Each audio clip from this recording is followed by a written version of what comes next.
Good evening प्यारे प्यारे बच्चों। आज हम लोग एक्सप्रेस डिवीजन की सीरीज में एक बहुत ही important chapter chemical equation and reaction पढ़ने जा रहे हैं। अच्छा, आपके एग्जाम को ध्यान में रखते हुए ये पूरी सीरीज इस तरीके से बनाई गई है जिसमें हर सेशन जिसमें हम पीवाईक्यू की भी बात करते हैं, जिसमें हम जो है आपके सेशंस की बात करते हैं, टॉपिक की बात करते हैं और ये पूरे टॉपिक और सेशन को कवर करने की कोशिश करते हैं कि 1 से 1.5 घंटे के अंदर ये पूरा चैप्टर विद क्वेश्चंस जो है कवर हो जाए। तो आज हम बिल्कुल टाइम वेस्ट नहीं करेंगे और जल्दी से चलेंगे अपने इस टॉपिक को पढ़ते हैं। एक एक करके मैं आपको समझाऊंगा और इसकी एक बहुत इंटरेस्टिंग बात है कि इसकी पीपीटी और इसका पीडीएफ आपको ऑलरेडी मिल जाएगा, तो कोई जरूरी नहीं है कि आपको नोट्स बनाने की जरूरत है। आप सिर्फ इसको पढ़िए और क्वेश्चंस लगाइए बस। चलिए, तो यहाँ पर क्या लिखा हुआ है, what is chemical reaction. What is chemical reaction, तो क्या है केमिकल रिएक्शन? एक प्रोसेस है। Chemical reaction is a process where reactant get converted into product which may under influence of catalyst। तो एक बात समझ में आ गई कि भैया जो केमिकल रिएक्शंस है, जो केमिकल रिएक्शंस होती हैं वो क्या होती हैं, तो इसमें क्या होता है कि दो रिएक्टेंट आपस में या कोई भी रिएक्टेंट जो है कैटलिस्ट की प्रेजेंस में या कभी कभी बिना कैटलिस्ट के भी कुछ रिएक्शंस ऐसे होते हैं जिसमें कैटलिस्ट की जरूरत ही नहीं होती, सिर्फ आप लाइट और जो है थोड़ा सा हीट कर दो वो रिएक्शन कंप्लीट हो जाती है। तो जो फास्ट रिएक्शंस होती हैं उसमें क्या करते हैं, कैटलिस्ट की भी जरूरत नहीं होती और रिएक्शन अपने आप बहुत जल्दी से आगे बढ़ जाती है। तो ऐसी रिएक्शन तो जनरली क्या होता है कि कोई भी केमिकल रिएक्शन किसी कैटलिस्ट की प्रेजेंस में होता है। कैटलिस्ट क्या होते हैं, ये वो लोग होते हैं, कैटलिस्ट क्या होते हैं, ये वो रिएजेंट्स होते हैं जो रिएक्शन में पार्टिसिपेट तो नहीं करते हैं लेकिन रिएक्शन करा देते हैं। ना इनकी क्वांटिटी में कोई फर्क आता है ना इनकी क्वालिटी में कोई फर्क आता है, ये सिर्फ सीधे क्या कराते हैं बेटा, रिएक्शंस करा देते हैं। चलिए अब बात आती है, यहाँ पर एक बात लिखी हुई है कि a word equation show change of reactant to product through. अब यहाँ पर कह रहे हैं कि भैया रिएक्शन किसी भी केमिकल रिएक्शन में जो एरो है, ये एरो के इधर होता है रिएक्टेंट और इधर होता है प्रोडक्ट। एरो के इधर होता है रिएक्टेंट और एरो के उधर होता है प्रोडक्ट। चलिए आगे बढ़ते हैं, कलर चेंज कर लेते हैं ताकि और अच्छा कलर आपको दिखे। इसके बाद क्या लिखा हुआ है कि रिएक्टेंट में जो रिएक्टेंट है वो LHS साइड लिखा जाता है और जो प्रोडक्ट होता है वो राइट हैंड साइड में लिखा जाता है। जो रिएक्टेंट होता है वो, एक सेकंड बच्चों रुक जाइए, और प्रोडक्ट की साइड होता है राइट हैंड साइड में। अब यहाँ पर क्या लिखा हुआ है कि यहाँ पर जो जैसे मान लो कि रिएक्शन है CaO और यहाँ पर ये जो प्लस है ये है CO2, ये है CaCO3। तो ये गैस है, ये सॉलिड है, ये सॉलिड है। तो इस साइड मतलब क्या लिखा हुआ है, जो प्लस साइन डिनोट कर रहे हैं तो कह रहे हैं कि ये रिएक्टेंट्स के बीच में या प्रोडक्ट्स के बीच में डिनोट करता है। अब इसके बाद क्या लिखा हुआ है आगे, बिल्कुल बेकार की बात है, आपको सब आता है। इसके बाद आती है बात आगे, तो यहाँ पर क्या लिखा है कि जो केमिकल रिएक्शन है ये 4 फैक्टर्स पर डिपेंड करती है। सबसे पहला है चेंज इन स्टेट, दूसरा है चेंज इन कलर, तीसरा है इवोल्यूशन ऑफ गैस और चौथा है चेंज इन टेम्परेचर। तो किसी भी रिएक्शन के दौरान, जैसे आपने कभी भी देखा होगा कि चूल्हे को पानी में घोलते हो तो वहां पर हीट निकलती है और बुलबुले निकल रहे होते हैं, तो क्या होगा, इवोल्यूशन ऑफ गैस भी हमको देखने को मिल गया और यहाँ पर हमको हीट भी देखने को मिल गया, तो चेंज इन टेम्परेचर देखने को मिल गया, इवोल्यूशन ऑफ गैस देखने को मिल गया, राइट। इसी तरीके से कई रिएक्शंस में क्या होता है, कलर चेंज होता है, कई रिएक्शन में जो है स्टेट चेंज होता है, मतलब पहले वो कोई चीज लिक्विड थी, बाद में वो किसमें कन्वर्ट हो गई, प्रेसिपिटेट या सॉलिड में कन्वर्ट हो गई। इसी चीज को कहते हैं। तो कोई भी केमिकल रिएक्शन होगी तो ये 4 चीज हमें देखने को मिलेगी, change in state, change in colour, evolution of gas और चेंज इन टेम्परेचर। ये एग्जाम में क्वेश्चन आएगा। इसके बाद कह रहे हैं कि law of conservation of mass, कौन सा लॉ है, according to the law of conservation of mass. हम जब यहाँ पर देखते हैं तो क्या law of conservation of mass क्या कहता है कि energy can neither be created not be destroyed. Energy को ना तो क्रिएट किया जा सकता है ना तो डिस्ट्रॉय किया जा सकता है, एक फॉर्म से दूसरे फॉर्म में कन्वर्ट करते हैं। तो इस बात के हिसाब से कहने का क्या मतलब है कि किसी भी रिएक्शन, जैसे यहाँ पर लिखा है CaO और ये लिखा है CO2 और यहाँ पर बना CaCO3, क्या बना, CaCO3। तो जैसे ही आप इसको देख रहे हैं, मान लो और कुछ भी हो, जैसे मान लो CO3 है और आप इसको हीट की और ये बन गया CaO और CO2, तो इस दौरान ये कार्बन डाइऑक्साइड तो निकल जाएगी, गैस है, लेकिन यहाँ पर क्या हो रहा है कि तो जो जैसे कैल्शियम का एटॉमिक मास है 40 और कार्बन का एटॉमिक जो है 12 और ऑक्सीजन का क्या है 3 × 16। जब आप इसको टोटल जोड़ते हो 16 3 × 48 और इसके बाद ये 12, ये हो गया आपका 60 और 60 + 40 दैट इज 100। तो टोटल आपका आंसर क्या हो गया 100। तो यहाँ पर जब आप देखते हैं तो ये होता है 44 और ये होता है 40 + 16 दैट इज 56, दैट इज 56। अब मेरी बात को समझिए, तो यहाँ पर एक बात लिखी हुई है, यहाँ पर ये बात क्या समझाने की कोशिश की गई कि भैया CaO प्लस CO2, तो ये 44 प्लस 56 और यहाँ पर CaCO3 बना, तो ये बन गया, ये भी 100 हो गया। तो यहाँ पर देखिए टोटल 100 है और यहाँ पर भी कितना है, 100 है। तो ये हो गया, ये बात यहाँ से समझ में आ गई कि भैया यहाँ पर कोई भी रिएक्शन के दौरान कोई भी चीज़ एक तरह से या तो जो है एक फॉर्म से दूसरे फॉर्म में कन्वर्ट होती है, मास डिस्ट्रॉय नहीं हो रहा है, एक फॉर्म से दूसरे फॉर्म में बदल रहा है। बस इतनी सी बात थी। आगे बढ़ते हैं, अपने काम की बात पे आते हैं। तो देखिए यहाँ पे क्या लिखा है, केमिकल इक्वेशन। केमिकल इक्वेशन क्या रिप्रेजेंट करता है, केमिकल रिएक्शन को। और यहाँ पर हम क्या लेते हैं, recall formula magnesium oxygen magnesium oxide. तो देखो एक बात समझो कि केमिकल इक्वेशन को कई तरीके से रिप्रेजेंट कर सकते हैं। एक तो होती है वर्ड इक्वेशन। कौन सी equation, word equation. Word equation को मैं आपको इसको बिल्कुल सेंटेंशनल फॉर्म में लिखना है कि like magnesium react with oxygen will form magnesium oxide. दूसरा तरीका क्या है कि हम, ये तो वर्ड इक्वेशन हो गया, इसके ये बहुत ही मतलब लंबा प्रोसेस है। इसकी जगह हमने क्या यूज किया, तो कहेंगे सर हम लोगों ने सिंबल यूज किया। क्या यूज किया, सिंबल यूज किया। चलिए आगे देखते हैं क्या है लिखा है कि अब हमको बात आती है कि केमिकल इक्वेशन को अगर हमको बैलेंस करना है तो सबसे पहले देखो ये बहुत इंपॉर्टेंट पार्ट है, ठीक है। ये पार्ट मैंने आपको सिखा दिया, वर्ड इक्वेशन वाली बात सिखा दी, बिल्कुल बेसिक बात है, इसमें कुछ बहुत जानने की जरूरत नहीं है। क्या समझ में आया, जैसे यहाँ पे लिखो N2 + 3H2 या N2 + 3H2 gives 2 अमोनिया।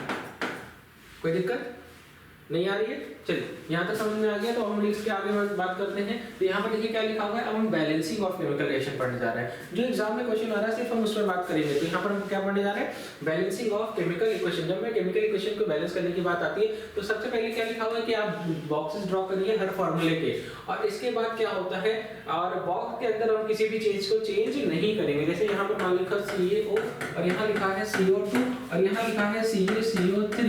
तो इसके अंदर हमको सबको उनको बॉक्स में रखना है, सबको हमको बॉक्स में रखना है। इसको बॉक्स में रखने से क्या फायदा हो रहा है, तो कह रहे हैं कि अब हमको इसके अंदर कुछ छेड़छाड़ नहीं कर सकते। क्या नहीं कर सकते, इसको छेड़छाड़ नहीं कर सकते, ठीक है। जैसे मान लो यहाँ पर लिखा है N2 और यहाँ पर लिखा है H2, तो ये बॉक्स में है, ये बॉक्स में है, और तुमने बना लिया NH3, ठीक है। अब इसको बिल्कुल बॉक्स में रखे, अब इसको बैलेंस करना है। क्या करना है, बैलेंस करना है। इसके बाद क्या लिखा हुआ है, list the number of atom of different element present in unbalanced equation. तो यहाँ पर देखो ये डिफरेंट एलिमेंट से बना हुआ मॉलिक्यूल है कि नहीं, ठीक है, यही बना हुआ है। इसके बाद क्या लिखा है, सबसे पहले बैलेंसिंग हम कहाँ से स्टार्ट करेंगे, तो उस कंपाउंड से स्टार्ट करेंगे जिसकी सबसे ज्यादा नंबर ऑफ एटम है। तो जरा देखो इसमें 3 एटम है, 4 एटम है कि नहीं, है कि नहीं, इसमें 4 एटम है कि नहीं, है या नहीं, यस है ना। चलो नीचे वाला हम एग्जांपल हटा देते हैं क्योंकि ये तो बैलेंस है, हम ये वाला करते हैं। तो इसमें क्या है, तो 4 एटम है, कितने हैं, 4 एटम है। तो यहाँ पर देखो क्या लिखा है, 3 हाइड्रोजन, कितने लिखी हुई है, 3 हाइड्रोजन और 1 नाइट्रोजन। तो यहाँ पर देखते हैं 3 हाइड्रोजन चाहिए हमको, कितने चाहिए, 3 हाइड्रोजन चाहिए और 1 नाइट्रोजन चाहिए, 1 नाइट्रोजन है वहां पे। तो हम इसके पास 2 नाइट्रोजन है, कितना है, 2। तो हम क्या लिखेंगे, 1/2, क्या लिखेंगे, 1/2। और इसमें तो 2 है, तो अब क्या 1.5 लिखोगे, क्या नहीं, क्या लिखोगे, 3/2, क्या लिखोगे, 3/2। तो 3/2, तो ये देखो 3/2 मतलब 3 2 6, 6/2 इज 3। तो 3 हाइड्रोजन बैलेंस हो गया। अच्छा यहाँ देखो 1 नाइट्रोजन, हाफ नाइट्रो का मतलब 1 नाइट्रोजन, तो 1 नाइट्रोजन बैलेंस हो गया। तो इस तरीके से हम रिएक्शन को बैलेंस करते हैं। तो लिखा हुआ है कि इट मे बी रिएक्टेंट और प्रोडक्ट, इट कैन कंपाउंड। मतलब कहने का क्या मतलब है, ये बात क्या है, सबसे पहले हमको रिएक्शन को लिखना है, उसमें से आपको बॉक्स में कन्वर्ट, ब्लॉक में डालना है। उसके बाद इन सब में जो सबसे ज्यादा एटम के साथ है कोई भी मॉलिक्यूल, उस मॉलिक्यूल को हमको ध्यान में रखना है और उसको देख करके रिएक्शन को बैलेंस करना है। उसमें जितनी चीज है उसी चीज के हिसाब से हमको बैलेंस करना है। बात समझ में आ गई। अब इसके बाद क्या लिखा हुआ है, जैसे यहाँ पे नीचे एक एग्जांपल लिखा है H2 + O2 gives 2H2। तो यहाँ पे मान लो लिखा है, मान लो पहले से लिखा है 2H2O, मान लो पहले से लिखा हुआ है 2H2O और यहाँ पर लिखा है H2 + O2। अब यहाँ पर हमने फिर से सिखाया था कि आपको क्या करना है, तो जो रिएक्शन लिखी सबको बॉक्स में डालना। मतलब आप इसको तो नहीं बदल सकते, जो पहले से लिखा है इसको बदल नहीं सकते हैं। अब यहाँ पर देखो 2H2 मतलब कि 2 2 4, 4 हाइड्रोजन, 4 हाइड्रोजन है तो इसका मतलब यहाँ पर 2 से मल्टीप्लाई करना पड़ेगा। किससे मल्टीप्लाई करना पड़ेगा? 2 से, तब जा करके 2 2 जा 4 हाइड्रोजन एटम देखते हैं। और यहाँ पर देखो एक 2 into 1 ऑक्सीजन, तो यहाँ पर O2 लिखा है ऑलरेडी, रिएक्शन बैलेंस है। जरा नीचे देखो रिएक्शन बैलेंस है कि नहीं, बिल्कुल यही सेम रिएक्शन है कि नहीं ऊपर? यस है। चलो अब एक बात, तो ये बात समझ में आ गई, कभी भी क्वेश्चन पेपर में जो भी कुछ दिया है सबको बॉक्स में डालना है, उसको चेंज नहीं करना है, उसके अलावा चेंज करना है, ठीक है। चलो अब इसके बाद क्या लिखा हुआ है कि to make the chemical equation more informative physical state. कितनी अच्छी बात है, किसी भी केमिकल, जैसे यहाँ पर गैस लिख दो, यहाँ पर गैस लिख दो, यहाँ पर लिक्विड लिख दो, तो क्या लिखा हुआ है कि अगर केमिकल रिएक्शन को और इंफॉर्मेटिव बनाने, तो एक बार क्वेश्चन आया था कि किसी भी केमिकल रिएक्शन से हमको क्या क्या चीज पता चल सकती है। तो सबसे पहली बात ये समझ में आ गई कि केमिकल रिएक्शन से हमको जो है कौन कौन से मॉलिक्यूल या कौन कौन से एटम पार्टिसिपेट कर रहे हैं ये पता चल जाता है। दूसरी बात पता चल जाती है कि रिएक्शन फीजिबल है कि नहीं है। तीसरी बात क्या पता चल जाती है कि रिएक्शन का जो मॉलिक्यूल है उसका स्टेट क्या है, उसका स्टेट या फेज क्या है, ठीक है। तो रिएक्टेंट और प्रोडक्ट का फेज मेंशन होता है, जैसे कि गैस हो सकता है, लिक्विड हो सकता है, एक्वस हो सकता है या सॉलिड हो सकता है, ठीक है। अब इसके बाद क्या लिखा है, एक्वस का मतलब क्या है? एक्वस का मतलब होता है कि कोई भी चीज पानी में है, जैसे HCl, तो HCl क्या है? ये तो जो है हाइड्रोक्लोरिक एसिड है, और एसिड हमेशा कहाँ पे होगी? पानी, इसमें पानी में। तो एसिड को के आगे HCl क्या लिख दिया? एक्वस। अब एक्वस स्टेट है तो दो स्टेट और निकलती है, डाइल्यूट या कंसंट्रेटेड, डाइल्यूट या कंसंट्रेटेड। तो एक्वस का मतलब है कि भैया क्या लिखा हुआ है? एक्वस का मतलब है कि रिएक्टेंट या प्रोडक्ट किसमें प्रेजेंट है? पानी के अंदर। किसमें प्रेजेंट है? पानी के अंदर। चलिए आगे बढ़ते हैं। इसके बाद एक बात लिखी हुई है, बहुत अच्छी बात है। यहाँ पर क्या लिखा हुआ है कि there are 5 type of reaction we are going to study. सबसे पहली आती है कॉम्बिनेशन रिएक्शन, दूसरी है डीकॉम्पोजिशन रिएक्शन, दूसरी है डिस्प्लेसमेंट रिएक्शन, चौथी है डबल डिस्प्लेसमेंट रिएक्शन, पांचवी है रिडॉक्स रिएक्शन। अच्छा एक बात समझिए, कॉम्बिनेशन का क्या मतलब है? कॉम्बिनेशन का मतलब है कि दो चीज जुड़ करके एक प्रोडक्ट बनाए। और डीकंपोजिशन का मतलब है कोई एक चीज वो टूट जाए अपने डिस्क्रीट मॉलिक्यूल्स में। बात समझ में आ गई? इसके बाद क्या आ रही है? डिस्प्लेसमेंट का मतलब बिल्कुल उससे है। देखिए बात समझिए, आपने एक शर्ट खरीदी, क्या खरीदी? एक शर्ट खरीदी, और वो शर्ट आपको पसंद नहीं है, घर पे गए, मम्मा ने कहा कि नहीं अच्छी नहीं है, तो आप दुकान वाले के पास जाओगे तो वो पैसा वापस करेगा या शर्ट को बदल करके शर्ट देगा? शर्ट के बदल करके शर्ट देगा। इसका मतलब क्या होता है? शर्ट के बदले शर्ट। इसका मतलब क्या है? डिस्प्लेसमेंट का मतलब क्या है कि आप कोई मॉलिक्यूल के कोई एटम, अब एटम अगर कैटायन है तो मतलब मेटल है तो कैटायन बनाएगा, तो कोई एटम दूसरे एटम की जगह ले ले, इसी को कहेंगे। जैसे यहाँ पर समझिए कि यहाँ पर मान लो लिखा है, यहाँ लिखा है मान लो Na प्लस Zn, Na की जगह Ca लिख देते हैं, Ca, ताकि तुम्हारे लिए आसान हो जाए। Na की जगह मैंने लिख दिया Ca plus ZnCl, Ca plus ZnCl2। तो क्या पढ़ाया था? एक चीज होती है जिसको कहते हैं इलेक्ट्रोकेमिकल सीरीज। क्या होती है? Electrochemical series. इलेक्ट्रोकेमिकल सीरीज क्या बताती है कि अपर मेटल या upper cation can replace lower cation या मेटल। तो इसका एक मैंने ऑर्डर पढ़ाया, हमेशा पढ़ाता हूँ, दैट इज लिक बेकानी। क्या सिखाया है मैं आपको बता देता हूँ, यहाँ पर एक तरीका बता देता हूँ। क्या सिखाया है? लिक बेकानी मुगल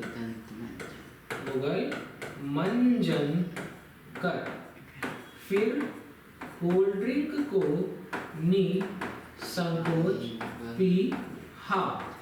उसके नीचे लिखते हैं क्यों आई एजी हाँ जी बुआ कल पटना आई फिर से। मेरे पास जगह नहीं है तो मैं बगल में लिख दे रहा हूँ। क्यों आई एजी हाँ जी बुआ कल पटना आई फिर से, इसी के नीचे। तो इसका मतलब क्या है? ये है इस कॉपर के नीचे आपको ये लिखना है। तो क्या सिखाया मैंने कि आपको सिखाया लिक में दोनों आ गया, बे का ने कैल्शियम और सोडियम, मुगल, मैग्नीशियम, एल्यूमिनियम, ठीक है। अब इसके बाद आ गया मंजन, मंजन में क्या क्या आ गया, मैग्नीज और जिंक। कर में क्या आ गया, कोल्ड ड्रिंक। फिर और इसके बाद क्या है, कोल्ड ड्रिंक में क्या आ गया, कैडमियम, क्या आ गया, कैडमियम। को इज कोबाल्ट और नी इज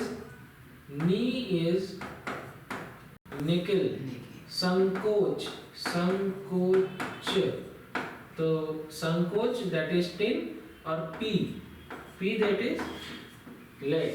उसके बाद हाँ दैट इज हाइड्रोजन, और Q.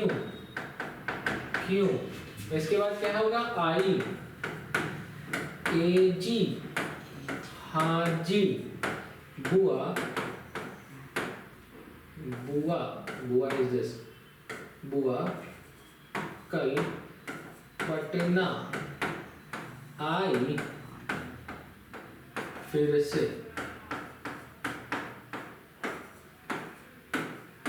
Patna is platinum, Haji is mercury, Hg, और I2 is iodine, Ag is this.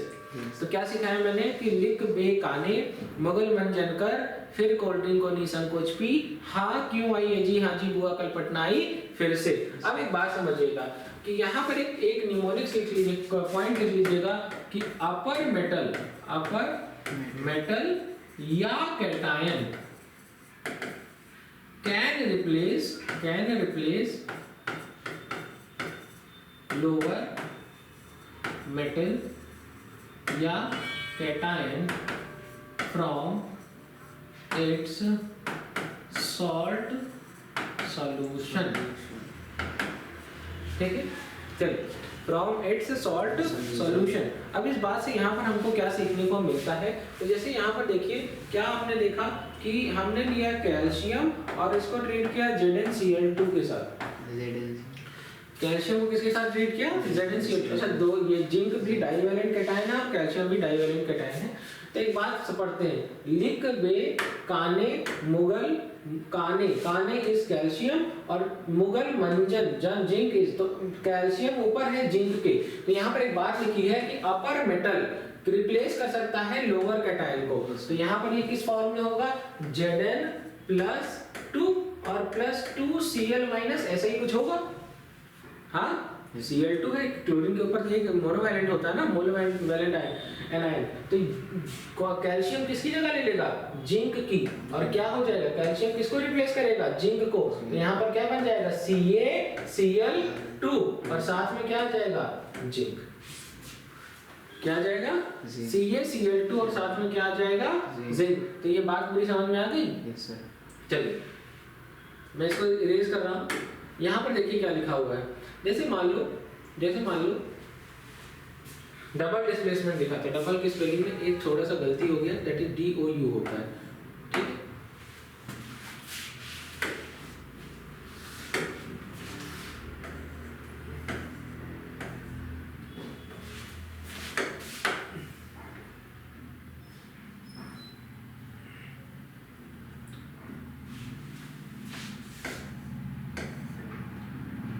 यहाँ पर लिख लेना DOUBLE, चलो आता है आप लोगों को।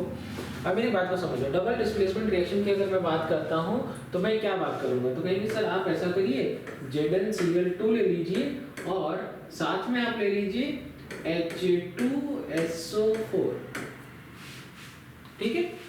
और यहाँ पर ये जब ये टूटेगा तो ये टूटेगा H+ और H+ में और SO4 2- में, और ये टूटेगा तो Zn+2 में और Cl- और Cl-, दो Cl- में टूटेगा।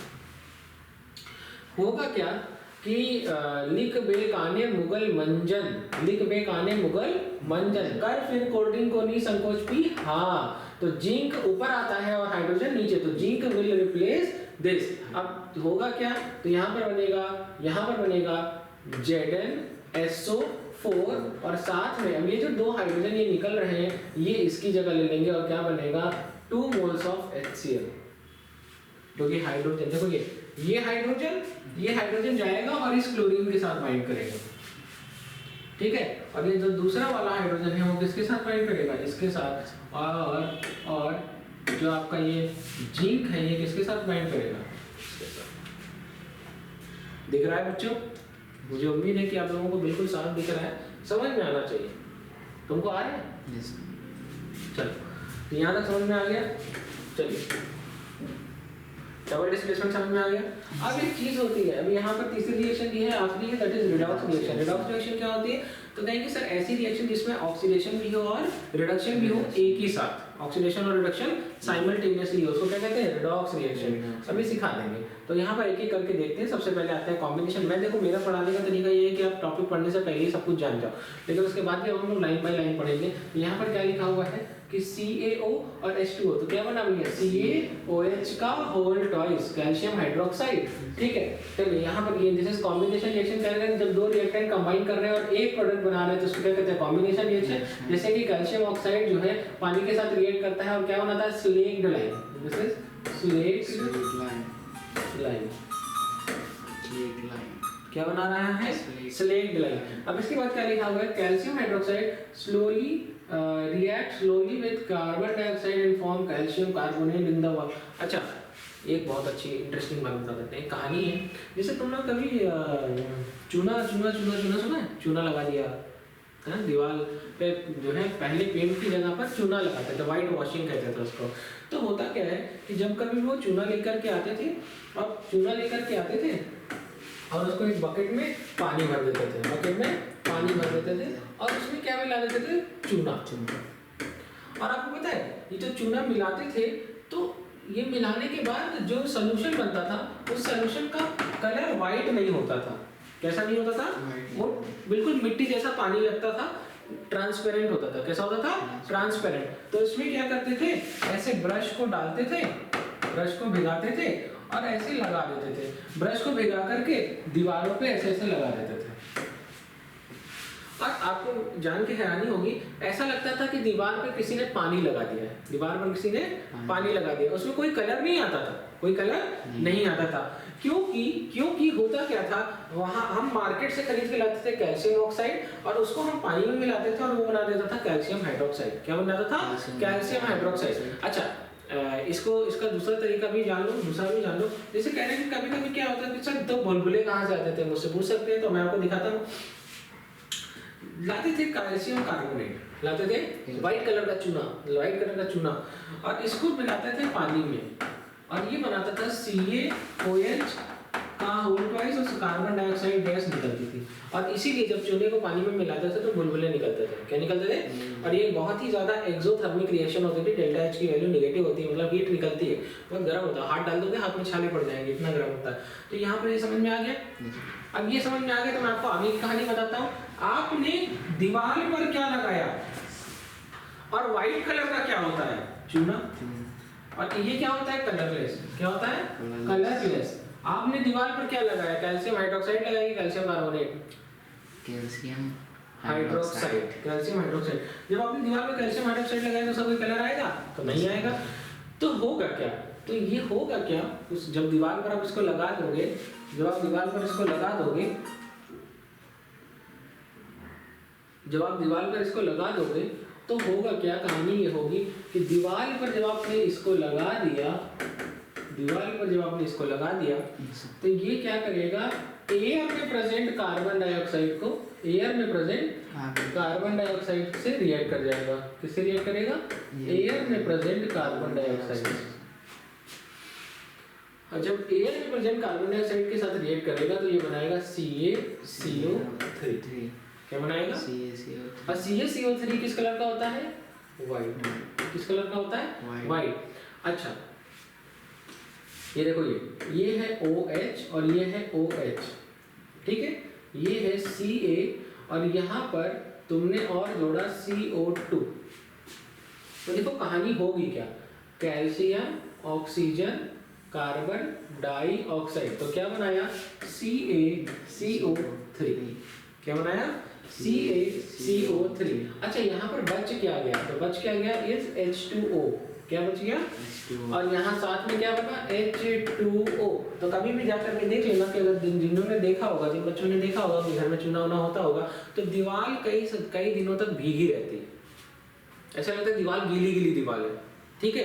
क्यों गीली गीली दीवार है, क्योंकि और कलर भी आता रहता है, ऐसा नहीं कि कलर नहीं आता, कलर भी आता रहता है, साथ साथ में दीवार भी गीली गीली दिखती है। रीजन क्या है कि भैया यहाँ पे बाई प्रोडक्ट पानी बन रहा है, क्या बन रहा है, और कुछ समय के बाद ये पानी हट जाता है तो दीवार एकदम व्हाइट, और यही मार्बल का कलर। मार्बल भी किसका बनता है, कैल्शियम कार्बोनेट का। बात समझ में आ गई।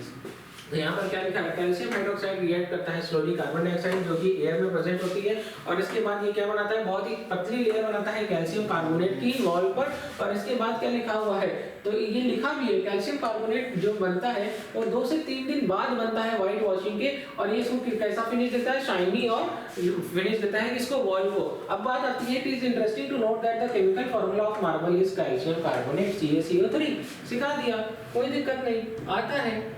चलिए आगे बात करते हैं, reaction in which heat is released and formation of the product. तो कह रहे हैं कि ऐसी रिएक्शन जिसमें रिएक्शन के दौरान हीट निकलती है उसको क्या कहते हैं, एक्सोथर्मिक रिएक्शन। डेल्टा H की वैल्यू क्या होती है, नेगेटिव, मतलब हीट निकल रही है रिएक्शन के दौरान। तो हीट को निकल रही है, इसका मतलब अगर तुम हीट दोगे तो रिएक्शन नहीं होगी, ठीक है। अब बात आती है कि जैसे बर्निंग ऑफ नेचुरल गैस, इसको कहते हैं decomposition of vegetable matter into compost, example of exothermic reaction. Exothermic reaction क्या होती है, ऐसी रिएक्शन उसमें हीट निकलती है। तो जैसे बर्निंग ऑफ जो है नेचुरल गैस, जैसे आप मान लो मीथेन को जला रहे हैं, मीथेन प्लस O2, ठीक है, तो ये CO2 और वाटर में बने टूटेगा और साथ में एनर्जी रिलीज होगी, और इसी एनर्जी को कहते हैं, यही एनर्जी जो रिलीज, यही एनर्जी क्या है, ये रिएक्शन क्या कहलाएगी, एक्सोथर्मिक रिएक्शन। अच्छा, क्योंकि फ्यूल को बर्न करते हैं तो इसको क्या कहते हैं, कंबस्टन रिएक्शन। क्या कहते हैं, कंबस्टन रिएक्शन।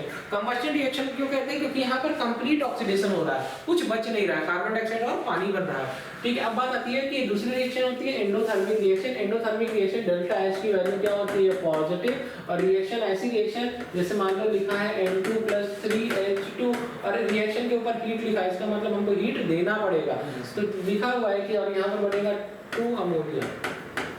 तो क्या लिखा है, ऐसी रिएक्शन जिसमें हीट एब्जॉर्ब होती है, इसको क्या कहते हैं, एंडोथर्मिक रिएक्शन। ये एग्जांपल क्या है, during digestion food is broken down into simpler substance, for example rice, potato, bread contain carbohydrate, और ये कार्बोहाइड्रेट किसमें टूटेगा, ग्लूकोज में। किसमें टूटेगा, ग्लूकोज में। और इस दौरान क्या होता है, तो लिखा है कंबाइन विद ऑक्सीजन, ये ग्लूकोज का ऑक्सीजन के साथ रिएक्ट करेगा और क्या देता है, बॉडी को एनर्जी देता है। तो ये कैसी रिएक्शन है, तो कहेंगे सर डाइजेशन की जो रिएक्शन है एक तरीके से कंबस्टन रिएक्शन है हमारी बॉडी के अंदर, लेकिन हम इसको क्या कहेंगे, डीकंपोजिशन रिएक्शन। अच्छा, बॉडी इस प्रोसेस को क्या कहती है, बॉडी इस प्रोसेस को क्या कहती है, तो बॉडी में जो है रेस्पिरेशन 2 तरीके का होता है, एक होता है एनाबॉलिज्म और एक होता है कैटाबॉलिज्म। तो बॉडी इस प्रोसेस को कहती है कैटाबॉलिज्म। क्या कहती है, कैटाबॉलिज्म। तो बॉडी में आपने खाया कार्बोहाइड्रेट,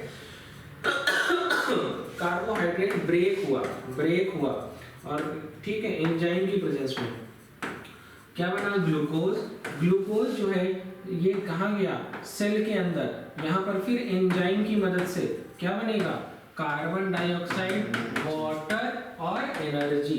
ग्लूकोज का फॉर्मूला क्या होता है, C6H12O6, यहाँ पर क्या बनेगा, 6CO2। क्या बनेगा, 6CO2। और किसी भी चीज को ब्रेक करने के लिए यहाँ पर होता क्या है, हाइड्रोलिसिस। क्या होता है, हाइड्रोलिटिक रिएक्शंस होती हैं, ठीक है। 6CO2 बना और 12H2O बना, ठीक है। इस तरीके से रिएक्शन में पार्टिसिपेट करते हैं। बात समझ में आ गई, सॉरी माफ कीजिएगा, या 6H2O होगा, 12 = 6, एक 6 × 12 होता है ना, 6H2O। हाँ, बहुत तेज पढ़ा रहा हूँ, लेकिन आपको समझ में आना चाहिए। आ रहा है कि नहीं आ रहा है, यस, ओके। अब बात आती है डीकंपोजिशन रिएक्शन। कौन सी reaction, decomposition reaction. Decomposition reaction में क्या लिखा हुआ है कि FeSO4, क्या लिखा है, 2FeSO4 सॉलिड है, हमने इसको हीट किया और क्या बना, Fe2O3 SO2 और SO3 गैस, ठीक है। बात समझ में आ गई। तो ये क्या लिखा हुआ है कि जब कभी भी when a product break up into its constituent reactant and the reaction is is termed as decomposition reaction. Decomposition. अच्छा, हम लोगों ने ये बात भी की थी इससे। अगर एग्जाम में तुम बहुत टफ एग्जांपल ना लिख पाओ तो ये लिख देना, ठीक है। अगर एग्जाम में तुम बहुत टफ एग्जांपल ना लिख पाओ तो ऊपर वाला एग्जांपल लिख देना, CaCO3 हीट करोगे CaOR SCO2 में टूटेगा। तो यहाँ लिखा है कि इस रिएक्शन में हमको क्या देखने को मिला कि जो फेरस सल्फेट के क्रिस्टल है दैट इज, अच्छा यहाँ पर देखो FeSO4.7H2O लिखा है। ये जो .7H2O है that is water of crystallisation, water of crystallisation. ये हो क्या रहा है? तो कहेंगे सर ये जो FeSO4 है ना, इसकी सरफेस पर 7 पानी के मॉलिक्यूल आकर के चिपके हुए हैं। क्या हुए हैं? चिपके हुए हैं, एडजॉर्ब हुए हैं। क्या हुए हैं? एडजॉर्ब, एब्जॉर्ब नहीं, adsorb. Adsorption is a surface phenomena, surface पर चीजें आकर के चिपक जाएं, ठीक है, तो उसको क्या कहते हैं? एडजॉर्प्शन। अब यहाँ पर बात समझ में आ गया। इसीलिए तुम्हारी जो सिमेल्टन की बोतल होती है, महंगी बॉटल्स होती है, उसमें सिलिका जेल होता है। सिलिका जेल क्या करता है? बोतल के अंदर जितनी भी एयर होती है उसके अंदर का जितना भी मॉइस्चर होता है उसको एडजॉर्ब कर लेता है। क्या कर लेता है? एडजॉर्ब। और जब एडजॉर्ब कर लेगा धीरे धीरे उसका कलर चेंज हो जाएगा। इसके बाद क्या लिखा हुआ है कि जैसे ही आप इसको हीट करोगे तो इसका वाटर ऑफ क्रिस्टलाइजेशन हट जाएगा। जैसे कोई चीज हीट करते हैं मॉइस्चर हट जाता है ना, तो इसके बाद क्या हुआ कि बचेगा क्या? तो कहेंगे बचेगा सिर्फ ये, बचेगा सिर्फ ये। अब इसको हीट करोगे तो ये टूट जाएगा Fe2O3, SO2 और SO3 में। और इसके बाद क्या लिखा हुआ है कि जो अच्छी बात ये है कि इसमें जो SO2 और SO3 है वो गैस है, तो वो बाहर निकल जाएगी, तो हमको प्योर Fe2O3 मिलेगा। बात समझ में आ गई? चलिए इसके बाद ये देखो, ये वाली बात लिखवा दी कि नहीं, decomposition of calcium carbonate. Decomposition of calcium carbonate तो क्या बनाता है? Calcium oxide, carbon dioxide heat करते हैं। इसका हम बहुत जगह इस्तेमाल करते हैं इंडस्ट्रियल लेवल पर, ठीक है, सीमेंट वगैरह बनाने के लिए। बात समझ में आ गई? क्या ये बात समझ में आई कि नहीं आई? आगे अब ये देखो, ये मेरा फेवरेट टॉपिक है और ये बच्चों का सबसे टफ टॉपिक है, that is electrolysis. That is electrolysis. अगर मैं आपको बताऊं कि एक बार में सिखा सकता हूं तो क्या कहेंगे? तो अब आप सीखिए। यहाँ पर क्या लिखा हुआ है? इलेक्ट्रोलिसिस में इतना ज्ञान दिया हुआ है कि मग लीजिए, स्टॉपर लीजिए, ये लीजिए, वो लीजिए, जैसे लीजिए तैसे लीजिए, कुछ मत लीजिए। जो सबसे इंपॉर्टेंट है वो है आखिरी लाइन कि भैया इलेक्ट्रोलिसिस करा दीजिए। अब आप क्या करा दीजिए? इलेक्ट्रोलिसिस करा दीजिए। और आप इलेक्ट्रोलिसिस करा करके हमको एनोड पर क्या आएगा, कैथोड पर क्या आएगा, ये सिखा दीजिए। और कुछ नहीं जानना सर हमें आपसे, ठीक है। चलिए ये सब तो आप बिल्कुल बुक में पढ़ते होंगे। अब मैं आपको सिखाता हूँ कि इलेक्ट्रोलिसिस कराने के लिए एक पीपीटी ऐड कर दें, तो उस पीपीटी में पढ़ा देते हैं।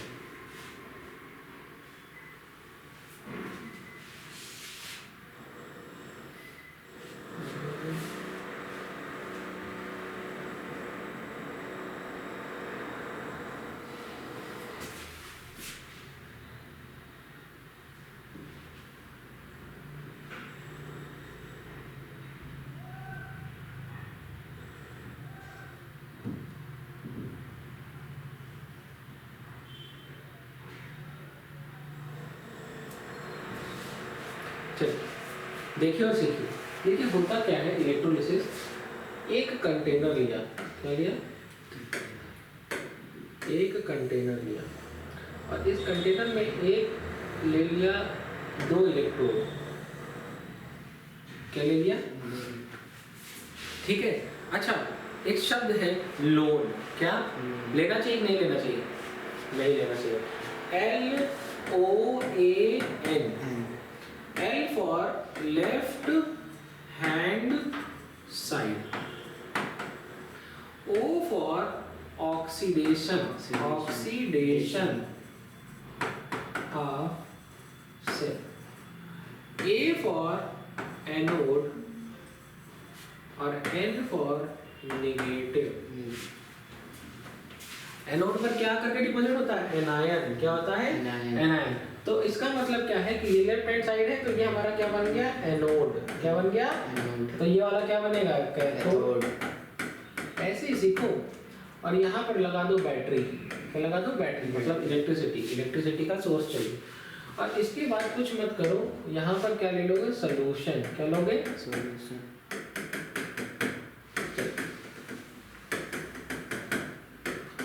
अब यहाँ पर देखो, तुम्हारे सिलेबस में जो दिया है वो दिया है कि पानी की इलेक्ट्रोलिसिस।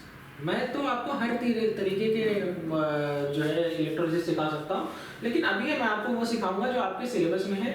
H2 और देखिए लिखा भी है हाइड्रोजन और जो है कैथोड पे आ रहा है और ऑक्सीजन एनोड पे आ रहा है, दिखाते हो अब आपको, ठीक है। सीखिए यहाँ पर क्या लिया आपने, पानी, क्या लिया, और जैसे ही आपने पानी को हीट किया, अब मैं यहाँ पर 2 मोल लेता हूँ, कितना लेता हूँ ताकि तुमको समझ में आए। 2 मोल पानी लोगे तो ये किसमें टूटेगा, H+, ठीक है, पानी टूटता है HOH होता है, तो ये टूटता है H+ और OH- में, किसमें टूटेगा, H+ और OH- में, और किसमें टूट गया, OH-। अच्छा एक पानी का मॉलिक्यूल है कि 2, हाँ 2 है ना, तो यहाँ पर कितने H+ बनेंगे, 2, और कितने OH-, 2। बात समझना, बात सीख लेना, एक ही बार में सीख जाओगे। अच्छा देखो H+ है तो क्या है, कैटायन, कैटायन कहाँ जाएगा, कैथोड पर, किस पे जाएगा, कैथोड पे, और एनायन कहाँ जाएगा, एनोड। अच्छा मेरी एक बात, ये तो सॉलिड है, क्या है, सॉलिड, और ये लिक्विड है। आयंस सॉलिड स्टेट में होते हैं कि लिक्विड स्टेट में होते हैं, लिक्विड, ठीक है, आयंस हमेशा लिक्विड स्टेट में होते हैं, बहुत अच्छी बात है। और डिपॉजिट किस फॉर्म में होना है, सॉलिड, तो आयन तो नहीं डिपॉजिट होगा सर, यही सबसे ज़्यादा बड़े बच्चे गलतियां करते हैं, एक जगह H+ डिपॉजिट करा देते हैं, एक जगह OH-, ऐसा होता नहीं है। अब होगा क्या, अब यहाँ पर रिएक्शंस होगी, अब कहाँ पर रिएक्शन होगी, एक बार रिएक्शन होगी एट एनोड, मैं सिखा रहा हूँ एनोड इसलिए सिखा रहा हूँ क्योंकि एनोड सीखोगे तो उससे निकला हुआ इलेक्ट्रॉन तुमको पता चलेगा।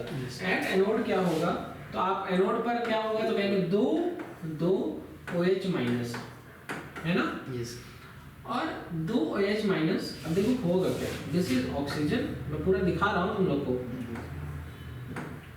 1 2 3 4 और 5 और 6 हो गया ना, देखो OH- बन गया कि नहीं, ऑक्सीजन के पास 6 इलेक्ट्रॉन होते हैं, 1 2 3 4 5 6 और एक नेगेटिव चार्ज 7, और ये हाइड्रोजन के साथ जो बॉन्ड बना लिए तो 8 हो गया। और एक और, तो एक और OH- ऐसे रहा होगा, O-, ये 1 2 3 4, ठीक है। अब आयन के फॉर्म में तो डिपॉजिट नहीं होगा, तो क्या करेगा, कहेगा ऐसा है तुम अपना एक इलेक्ट्रॉन निकाल दो, क्या निकाल दो, एक इलेक्ट्रॉन, और इसको भी कहेगा तुम अपना एक इलेक्ट्रॉन निकाल दो। अब जैसे ही ये दोनों अपना एक इलेक्ट्रॉन निकाल देंगे तो कितने इलेक्ट्रॉन निकल गए, 2 इलेक्ट्रॉन, कितने निकल गए। अब देखो यहाँ पर सिखा रहा हूँ, एट कैथोड क्या हुआ, कैथोड पर क्या हुआ कि ये जो तुम्हारा 2H+ था और यहाँ से 2 इलेक्ट्रॉन निकले थे ना, यहाँ से जो इलेक्ट्रॉन निकले थे ना, ये इलेक्ट्रॉन पहुंच गए यहाँ पर सॉल्यूशन के अंदर ही टहल गया, तो यहाँ पर 2 इलेक्ट्रॉन आ गए और क्या बन गया, तो H+ को जब एक इलेक्ट्रॉन मिल जाएगा तो ये H+ रहेगा कि H हो जाएगा। हाइड्रोजन के पास कितने इलेक्ट्रॉन होते हैं, एक, तो कोई चार्ज आएगा क्या इसके ऊपर, एक पहले नहीं था, और उसकी कमी पूरी हुई तो उतना ही हो गया, और एक और 2 है ना ऐसे, तो एक और ऐसा होगा, एक और ऐसा बनेगा, एक और तुम्हारा ऐसा ही बनेगा, और ये बनेगा कैसे, तो कहेंगे सर कहीं से आप ऐसा H+ ले आइए और यही वाला एक इलेक्ट्रॉन उसको दे दीजिए और ये बना लेगा H+। अच्छा hydrogen atom, hydrogen non metal है, एटॉमिक फॉर्म में पाया जाएगा कि नहीं पाया जाएगा, एटम नॉन मेटल कभी एटॉमिक फॉर्म में होता है कि मॉलिक्यूलर। हाइड्रोजन कभी सुना है कि H2 सुना है, हमेशा H2 क्या सुना है, H2, क्योंकि नॉन मेटल हमेशा वो क्या कहते हैं मॉलिक्यूलर फॉर्म में पाए जाते हैं, किस फॉर्म में पाए जाते हैं, मॉलिक्यूलर फॉर्म में पाए जाते हैं। तो ये दोनों आपस में रिएक्ट करेंगे और क्या आपस में बॉन्ड बना लेंगे और क्या बना लेंगे, H2, क्या बना लेंगे, H2। तो तुमको क्या समझ में आया कि एट कैथोड क्या हुआ, तो कहेंगे sir 2H+ + 2 electron will form H2, क्या बना लिया, H2, एक मॉलिक्यूल बना लिया H2 का। अच्छा अब यहाँ पर देखो, यहाँ पर देखो कह रहे हैं कि OH और ये सारी चीजें, तो होगा क्या, देखो कहानी सुनो, ये देखो ये बॉन्ड यहाँ से टूटेगा क्योंकि इसकी पहले इसकी कमी पूरी करेंगे, तो क्यों टूट रहा है, क्योंकि भैया ये इसको एक और इसके पास 7 इलेक्ट्रॉन है। कितने? 1 2 3 4 5 6 7 होने कितने चाहिए? 8 होने कितने चाहिए? 8। ये बॉन्ड यहाँ से टूटा और ये यहाँ करके यहाँ लग गया और ये बना लिया। क्या बना लिया पता है? क्या बना लिया पता है? इसको मैं यहाँ से हटा रहा हूँ और यहाँ पर ये बना लिया,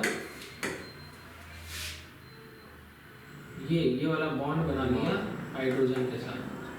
अब इसके पास 8 हो गया। दो एक बॉन्ड में 2 इलेक्ट्रॉन होते हैं। यस 2 2 4 2 6 और 2 8। क्या बन गया? H2O। क्या बना है? H2O। तो देखो यहाँ पर हो क्या रहा है। तो पहले तो 2 इलेक्ट्रॉन निकला, -2 इलेक्ट्रॉन। पहले तो यही हुआ था। और उसके बाद क्या बना? H2O। क्या बना? H2O। अच्छा बन गया। अभी एक ऑक्सीजन बच गया। देखो 1 2 3 4 5 और 6 क्या बच गया? Plus oxygen. ऑक्सीजन को क्यों मैं ब्रैकेट में लिखा हूं? क्योंकि एक ऑक्सीजन है और ऑक्सीजन भी नॉन मेटल है। नॉन मेटल कभी भी एटॉमिक फॉर्म में पाया जाता है कि मॉलिक्यूलर। तो ये इसको लिखेंगे कैसे? तो इसको रिप्रेजेंट करते हैं इस तरीके से 1O2 1/2 O2 लिख दें। 1/2 O2 का क्या मतलब होता है? 2 × 1/2 करोगे तो कितना आएगा? 1। तो 1 ऑक्सीजन आ गया। लेकिन एटम के नहीं लिख सकते तो किस फॉर्म में लिखेंगे? Half O2। किस फॉर्म में लिखेंगे? Half O2। अच्छा एक बात समझ में आ गई कि एनोड पर एक हाइड्रोजन बना है कैथोड पर, और एनोड पर आधा ऑक्सीजन बना है। कितना ऑक्सीजन बना है? आधा। इसका मतलब रेशियो बना 2:1। क्या बना? 2:1। समझ में आई बात ये? कैसे कैसे यहाँ पर यहाँ सिखाते हैं। तो इसका मतलब क्या बना कि लिखेंगे यहाँ पर, मान लो मैं लिख रहा हूँ कैथोड और यहाँ लिख रहा हूँ एनोड और इसका रेशियो लिख रहा हूँ। तो लिखेंगे कि सर यहाँ पर H2 बना और यहाँ पर हाफ O2 बना। तो अगर मैं इसको 2 से मल्टीप्लाई कर दूँ और इसको भी 2 से मल्टीप्लाई कर दूँ तो ये आएगा 2H2:O2। तो मुझे पता नहीं क्यों ऐसा लग रहा है, रेशियो आएगा 2:1। हाँ, H2 और O2 का रेशियो आएगा 2:1। बात समझ में आ गई? हाँ या ना? इलेक्ट्रोलिसिस समझ में आ गई? चलिए समझ में आ गया सब। आपके सिलेबस में इतना ही है, नहीं तो मैं बहुत अच्छे से हर तरीके के HCl H2SO4 सबका सिखा देता, AgCl सबका सिखा देता। ठीक है, अब यहाँ पर देखिए क्या लिखा हुआ है। अगली हेडिंग है दैट इज फोटोलिसिस, या इसी को कहते हैं थर्मल डिकम्पोजिशन। तो होता क्या है कि जैसे ही आप जो भी हाइड्रोजन कंपाउंड है वो क्या करते हैं, अगर आप सनलाइट दोगे, क्या दोगे? सनलाइट में ये डिकम्पोज हो जाते हैं और क्या बनाते हैं? रिस्पेक्टिव जो है मॉलिक्यूल। ठीक है, जैसे वो टूट गया Ag और Cl2 में टूट गया। फोटोलिटिक रिएक्शन कहाँ पर यूज होता है? ब्लैक एंड व्हाइट फोटोग्राफी में। कहाँ ब्लैक एंड व्हाइट फोटोग्राफी? कहीं कुछ याद आ रहा है? एक्सरे। कहाँ पर? एक्सरे। और अच्छा एक्सरे बाबू, एक्सरे की जो फिल्म होती है, एक्सरे की जो फिल्म होती है, आप अगर एक्सरे की फिल्म को देखेंगे, आप ऐसा करिए, नीचे मेरा एक बैग रखा हुआ, हो सकता है नीचे, मैं आप लोग को दिखा दूंगा अभी थोड़ी देर बाद। यहाँ मेरे पास रखे हुए हैं, ठीक है, कई सारे एक्सरे, मैं आपको दिखाता हूँ उससे। तो होता क्या है कि जब मैं बात कर रहा हूँ फोटोलिटिक रिएक्शन की, किसकी बात कर रहा हूँ? Photolytic reaction. Photolytic reaction X ray में इसीलिए क्या होता है, एक्सरे में क्या होता है? Silver chloride. और होता क्या है, जब लाइट वहाँ पे जाती है तो वो इसको ब्रेक कर देती है Ag और Cl2 में, तो सबका अपना रिस्पेक्टिव कलर आता है। तो देखो कुछ चीज़ें ग्रेइश होती हैं, कुछ चीज़ें कलरलेस होती हैं। तो जहाँ जहाँ लाइट पास कर गई, अब देखो मेरी बात समझो, ये पूरा ब्लैक कलर का है। किस कलर का है? ब्लैक। किस कलर का है? ब्लैक। अच्छा ठीक है, और जब इस लाइट चली जाएगी तो ये कलरलेस हो जाएगा। हाँ ठीक है, सॉरी, हाँ अभी सिखाते हैं लोगों को, थोड़ी देर में, 1 सेकंड रुक जाओ। हुआ क्या फोटोलिसिस कराया तो हमने क्या बनाने के लिए यूज हो गया? Black and white photography. मैं एक एक्सरे लेकर के अभी आऊँगा थोड़ी देर में, जो है, या तो मैं अपनी क्लिनिक से लेकर के आ जाऊँगा, तो आपको दिखाऊंगा प्रॉपर। ठीक है, चलिए यहाँ पर क्या लिखा हुआ है? Decomposition reaction. डीकम्पोजिशन रिएक्शन क्या होती है? दे रिक्वायर एनर्जी, और क्योंकि हीट चाहिए, क्या चाहिए, हीट चाहिए, और हीट के लिए एनर्जी चाहिए। और यहाँ पर क्या हो गया कि heat, light, electricity and breaking down into the reactant.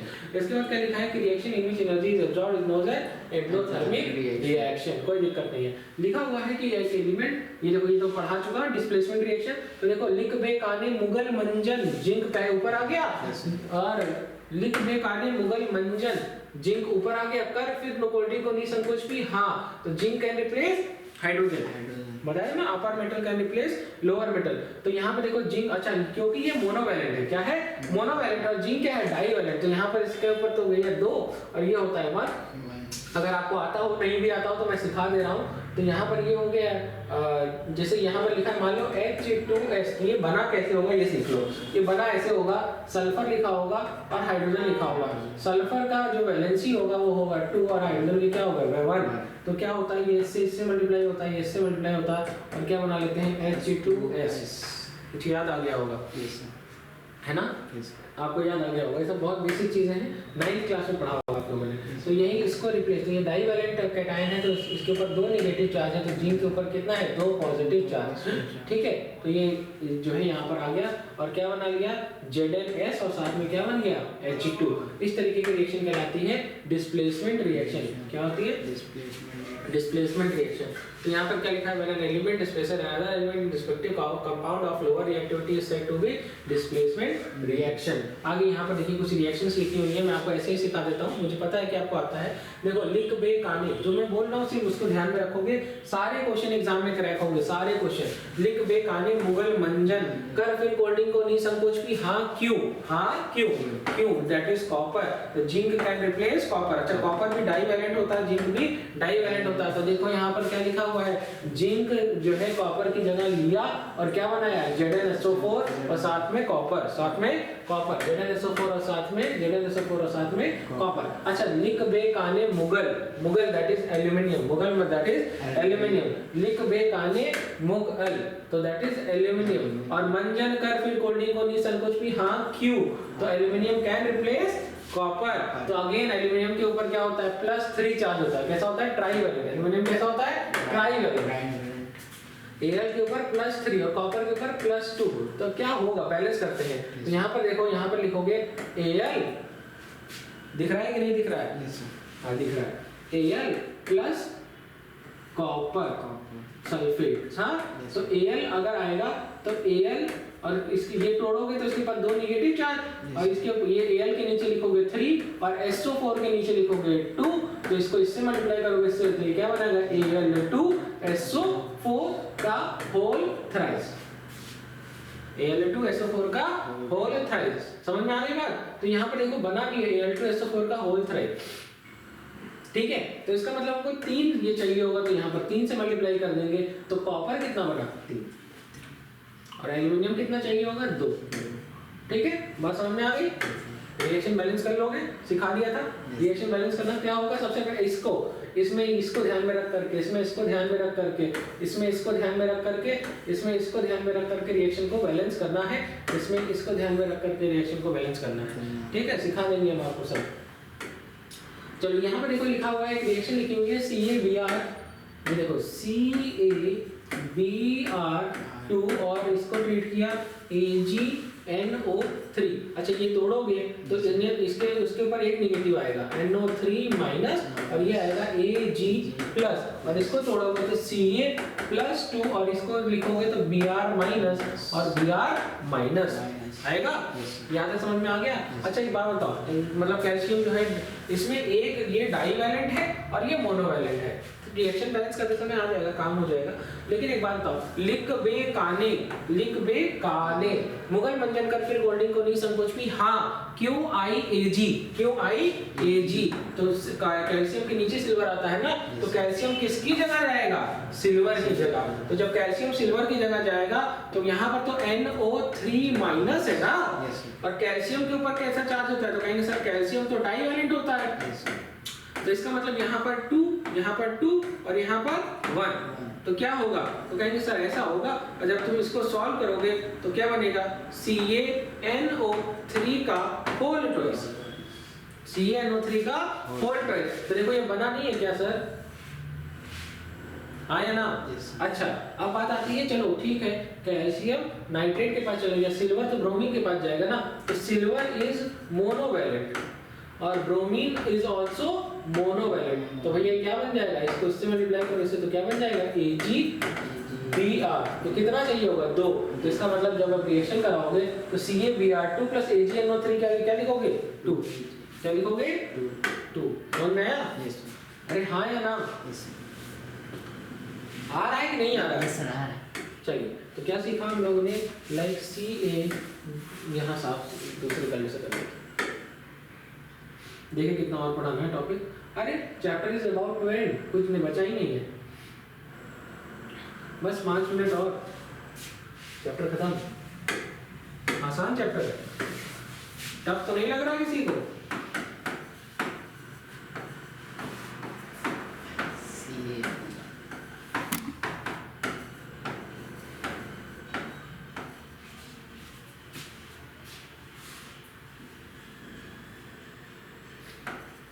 ठीक है, रिएक्शन बैलेंस हो, तो यहाँ पर CaNO3 का मोल प्रोडक्ट हो जाए। मेरा पानी दीजिए थोड़ा सा,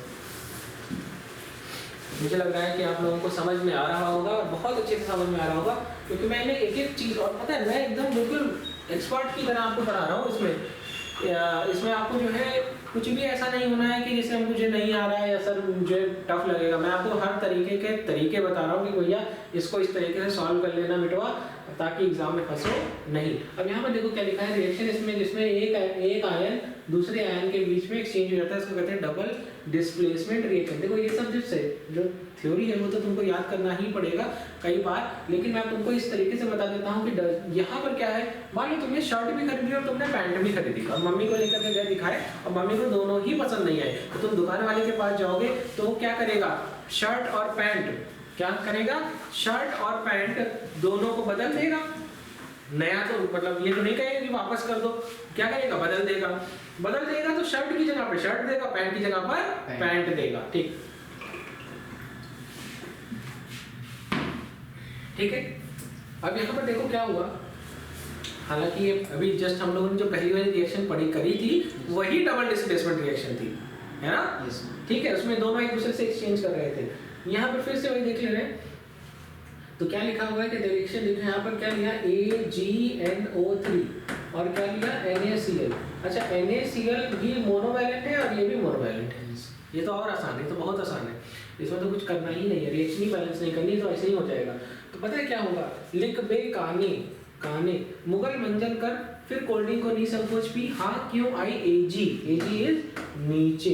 बस तुम इतना सीख लो तो तुम्हारे हर क्वेश्चन सही होंगे। तो तुमने क्या कहा, अपर कैटायन का रिप्लेस लोअर कैटायन, इसका मतलब क्या है, सोडियम किसकी जगह आ सकता है, सिल्वर की जगह। तो यहाँ पर क्या हो गया, NaCNO3 क्या हो गया,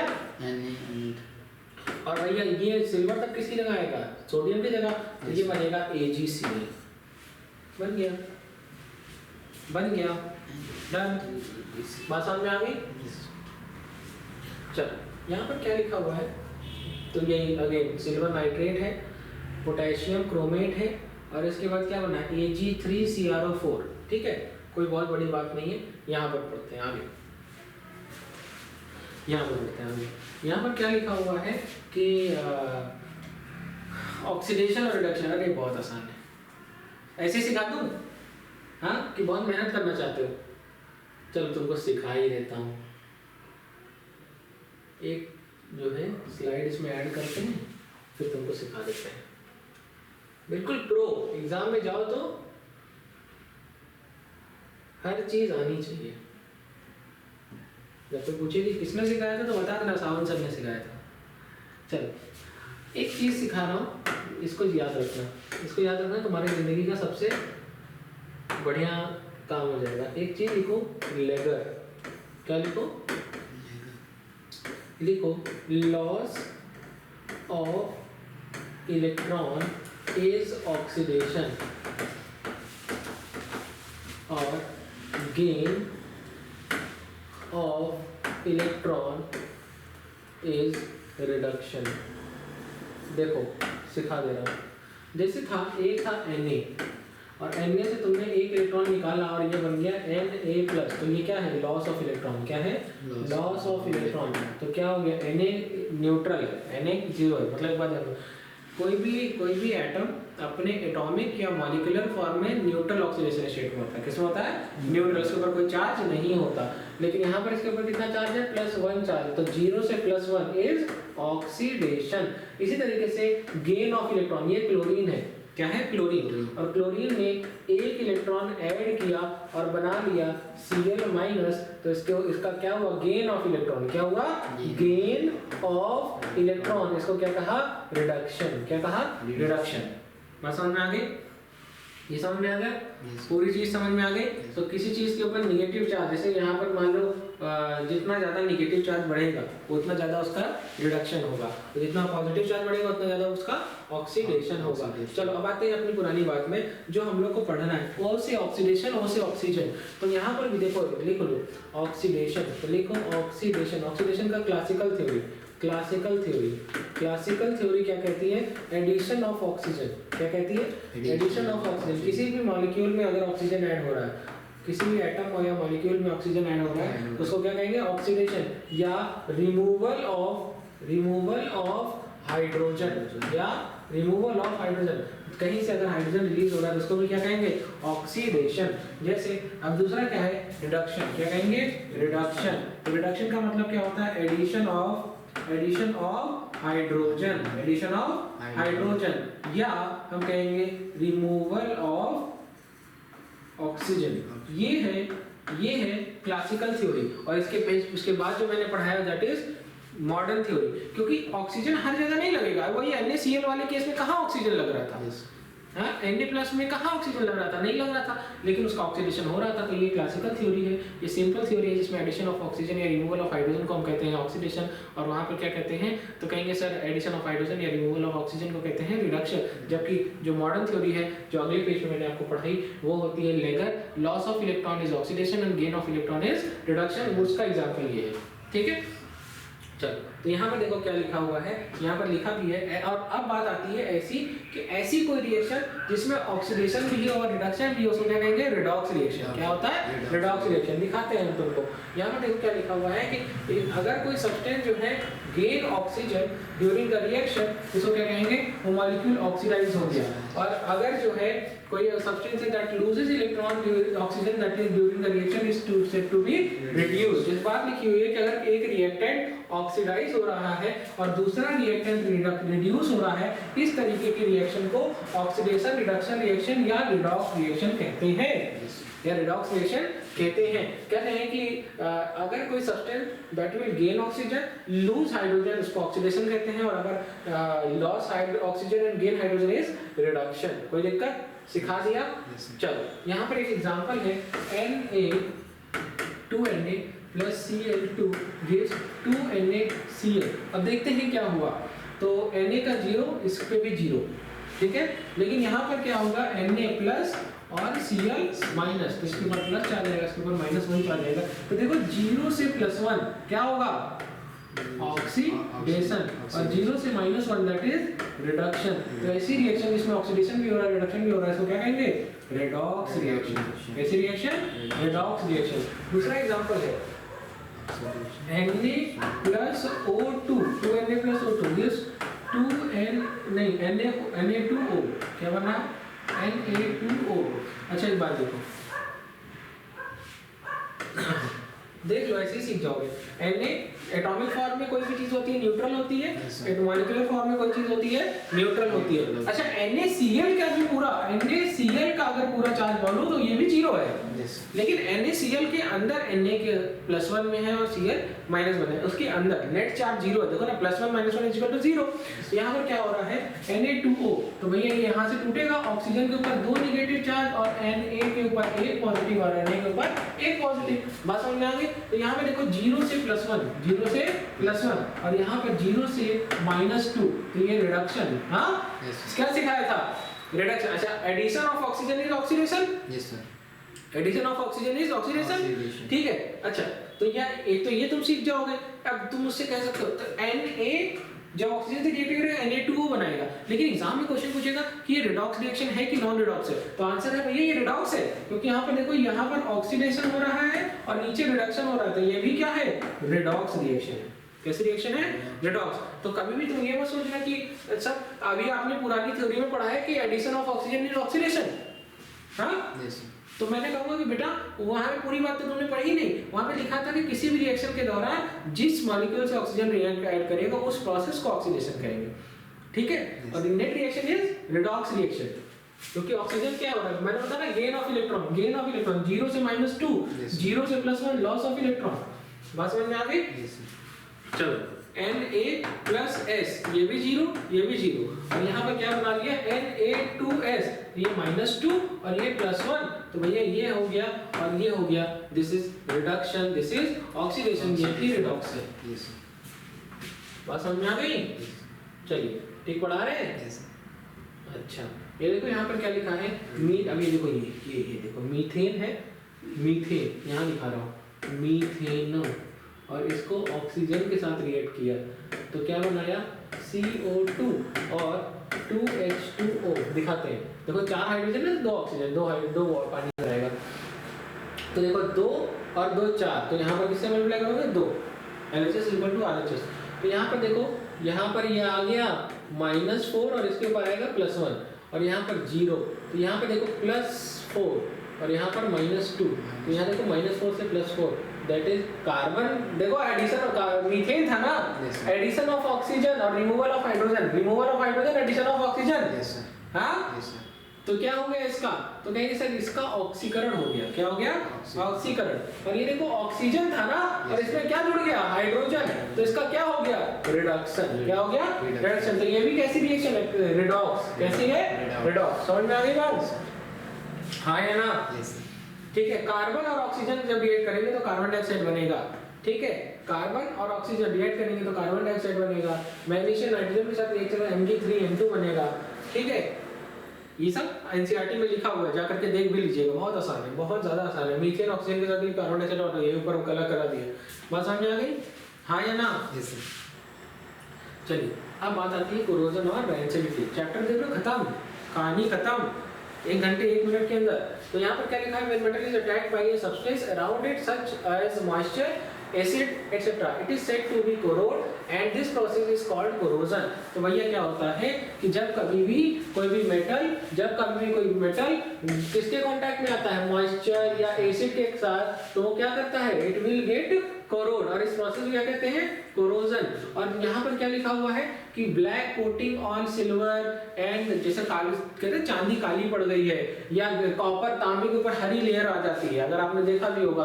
तो ये सब एग्जांपल है कोरोजन का। क्या किसका एग्जांपल है, कोरोजन का। कह रहे कोरोजन क्या करता है, तो कहेंगे क्योंकि ऑक्सीडेशन प्रोसेस है, तो ये क्या करता है, बॉडीज को डैमेज करता है, ब्रिजेस को डैमेज करता है, और आयरन हिल्स को जो है डैमेज करता है। आयरन के स्पेशल ऑक्सीडेशन को क्या कहते हैं, रस्टिंग। क्या कहते हैं, रस्टिंग। अब इसके बाद क्या लिखा है, corrosion of iron is very serious problem, इसीलिए हमको क्या यूज करना था, पेंट लगाते हैं या गैल्वेनाइजेशन कराते हैं बिना फैट। और अब देखो ये तो था उसका तरीका, तो इससे बचाते कैसे हैं, गैल्वेनाइजेशन कराते हैं, ठीक है, और इलेक्ट्रोप्लेटिंग कराते हैं, पेंट करते हैं, ऑयल या ग्रीस लगाते हैं, ठीक है, ताकि एयर आयरन या मेटल के कांटेक्ट में ना आए, तो उसका ऑक्सीडेशन ना हो।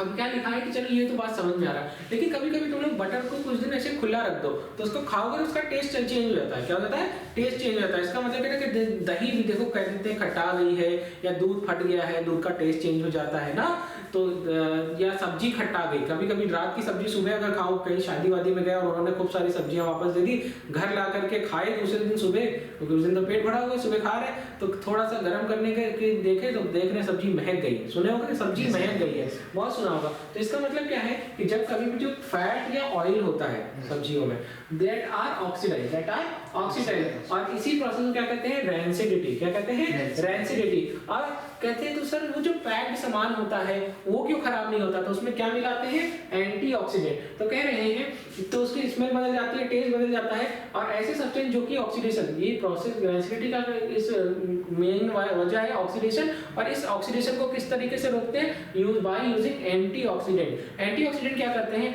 वो उस जगह पर जो ऑक्सीजन है उसको ट्रैप कर लेते हैं। क्या कर लेते हैं, ट्रैप कर लेते हैं, ठीक है, ट्रैप कर लेते हैं और जो है ताकि वो ऑक्सीजन बचेगी ही नहीं तो वो फूड को क्या ऑक्सीडाइज करेगी। तो लिखा हुआ है that prevent the food becoming the rancid, hence chips are flushed with the nitrogen gas to prevent it from rancidity. बात समझ में आ गई? अब देखो कुछ एग्जाम के क्वेश्चंस है। इलेक्ट्रोलिसिस ऑफ वाटर, देखो क्या आपके सर ने ये पढ़ाया कि नहीं, इलेक्ट्रोलिसिस ऑफ वाटर। और यहाँ पर क्या लिखा, मैंने volume of gas collected over one electrode double two the collected over the other electrode. क्या ये चीज सिखाई है? बिल्कुल सिखाई है। हम लोगों ने क्या किया था, H2O का 2 मोल लिया था और हमने तोड़ा था इसको 2H++ 2OH माइनस में। इसके बाद क्या हुआ था, एट कैथोड, मैं पहले रिएक्शन लिखवा रहा हूँ। एट कैथोड क्या हुआ था, 2H+ और इसने क्या लिया था, 2 इलेक्ट्रॉन और क्या बना लिया था, H2। और इसके बाद मैंने क्या दिखाया था, 2OH माइनस 2 इलेक्ट्रॉन और क्या बनाया था, हाफ O2 प्लस H2O।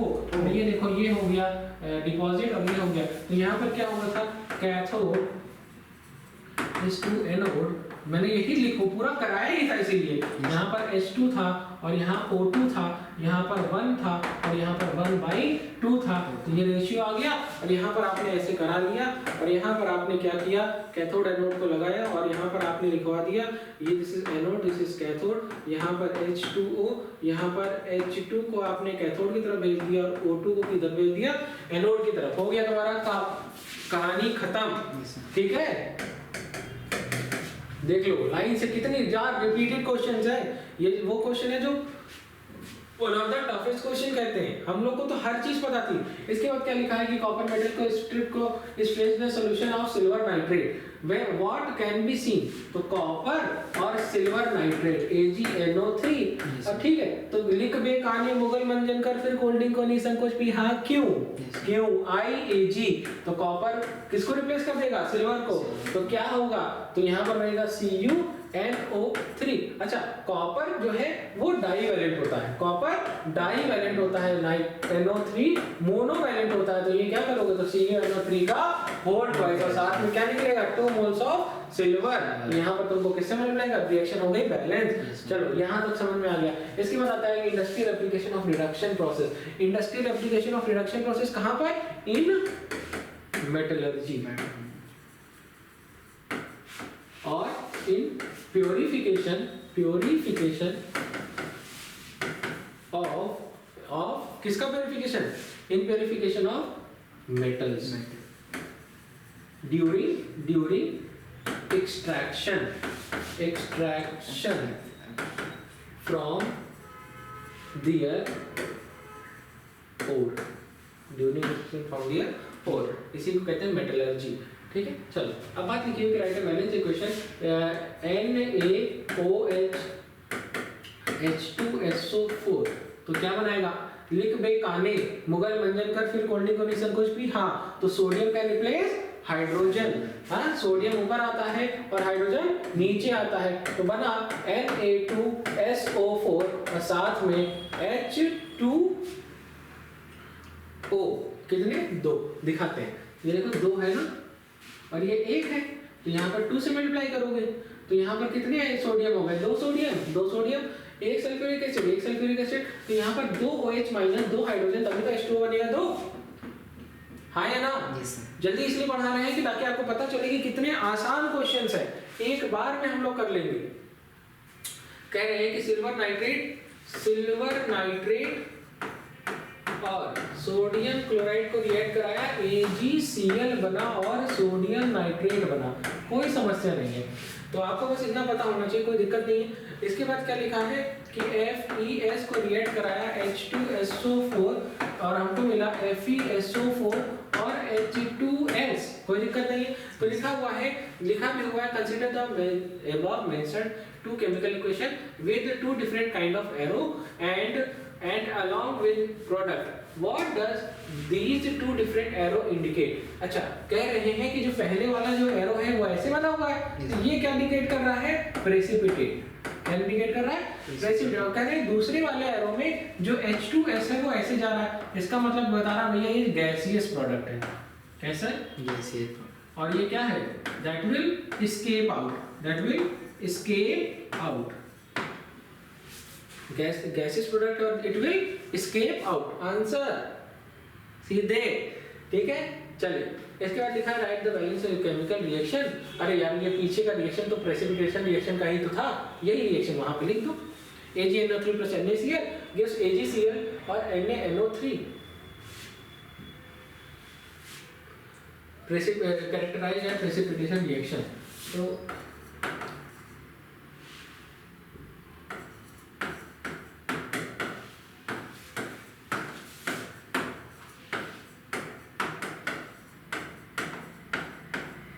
हो गई प्रेसिपिटेशन रिएक्शन, हाँ। और क्या हो सकती है, CaO plus CO2 gives CaCO3, ये भी प्रेसिपिटेशन रिएक्शन। बार बार पता है ऐसे ऐसे करके लगाना पड़ता है। What happens when chemically quicklime is added to water? Quicklime is added to water। भैया CaO plus H2O क्या सिखाया था, CaOH का होल टॉइल, ठीक है। तो ये क्या होगा, जो है कलरलेस होता है, ठीक है, कैसा होता है कलरलेस, ठीक है। चलो आगे बात आती है कि बैलेंस करना है, ये तो और आसान है। Fe plus H2O आयरन की ऑक्सीजन स्टेट 3 है और लिख बे काने मुगल व्यंजन कर, ठीक है। तो फिर कोल्डिंग को नहीं संकोच पी, हाँ, तो आयरन कैन रिप्लेस दिस। तो ये वहाँ पे ये तोड़ोगे तो ये टूटेगा H प्लस और H प्लस और O2 माइनस। तो ये किसकी जगह लेगा, इसकी जगह लेगा। तो क्या होगा, Fe और O के ऊपर 2 नेगेटिव चार्ज, इसके ऊपर 3 नेगेटिव चार्ज, ये इसको this will form Fe2 Fe2O3, ठीक है। चलो यहाँ तक समझ में आ गया। और यहाँ पर साथ में क्या बनेगा, तो कहेंगे साथ में बनेगा सर हाइड्रोजन, क्योंकि यही H और H जुड़ जाएगा, तो क्या बना लेगा H2, ठीक है। अब बात आती है कि इसको बैलेंस करके, किसको करिए बैलेंस। वहाँ पे 2 आयरन है, तो हमने क्या सीखा, सबको ब्रैकेट में डालो, सबको ब्रैकेट में डालो, ये सब आना चाहिए, सबको ब्रैकेट में डालो। और यहाँ पर जो सबसे कॉम्प्लेक्स दिखा है, इसमें सारा एटम है, इसको लिया और यहाँ पे देखा इसको 2 है, आयरन कितना हो गया 2, और यहाँ पे देखा ऑक्सीजन कितना है 3, और यहाँ पर 1, तो यहाँ पर लगा दिया 3, ठीक है। अब 3 दुना 6 हाइड्रोजन हो गया, ऑक्सीजन बैलेंस हो गया, आयरन बैलेंस हो गया। अब यहाँ देखो 3H2, तो यहाँ पर कर दिया 3 से मल्टीप्लाई, किससे मल्टीप्लाई कर दिया 3 से, हो गया हमारा काम, समझ में आ गया। चलो यहाँ पर देखो क्या लिखा है कि रिएक्शन को बैलेंस करिए, रिएक्शन को बैलेंस कीजिए, और यहाँ पर लिखा है Al, अरे Al और CuCl2 लिख बे काने मुगल मंजन कर, फिर कोल्डिंग को नहीं संकोच भी, हाँ क्यों एल्यूमिनियम का रिप्लेस कॉपर। तो यहाँ पर एल्यूमिनियम होता है ट्राईवैलेंट, ये होता है बाईवैलेंट, और ये होता है मोनोवैलेंट, ठीक है। चलो करते हैं। तो एल्यूमिनियम किसकी जगह आकर के लेगा, कॉपर की जगह। तो ये एल्यूमिनियम यहाँ पर लिख दिया 3, और ये क्लोरीन यहाँ पर लिख दिया 1, तो यहाँ बन गया AlCl3, क्या बन गया AlCl3, और यहाँ साथ में क्या निकल आया, कॉपर। अब देखते हैं 3 क्लोरीन चाहिए, कितना क्लोरीन चाहिए 3, और यहाँ पर कितना है 2, तो यहाँ पर कितना, अब इसको बैलेंस कैसे करें, AlCl3, अभी इसको बैलेंस करना सिखाते हैं। तो ये देखो ये है AlCl3 और कॉपर, इसको बॉक्स बना लो, सबको सिखा दिया था। और एरो की इधर CuCl2, इसको भी बॉक्स बना लो, और Al को भी बॉक्स बना लो।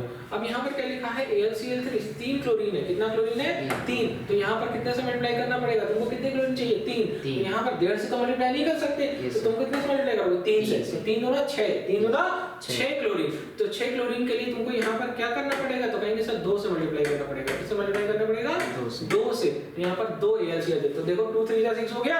अब देखो एल्यूमिनियम कितना हो गया 2, एल्यूमिनियम अगर 2 हो गया तो यहाँ भी 2 से मल्टीप्लाई करना पड़ेगा, जब तुम 2 से मल्टीप्लाई करोगे 2 एल्यूमिनियम बैलेंस हो गया। अब यहाँ पर कॉपर, क्योंकि कॉपर कितना हो गया 3, कॉपर कितना हो गया 3, तो यहाँ पर 3 से मल्टीप्लाई कर दिया, तो 3 कॉपर हो गया। बात समझ में आ गई।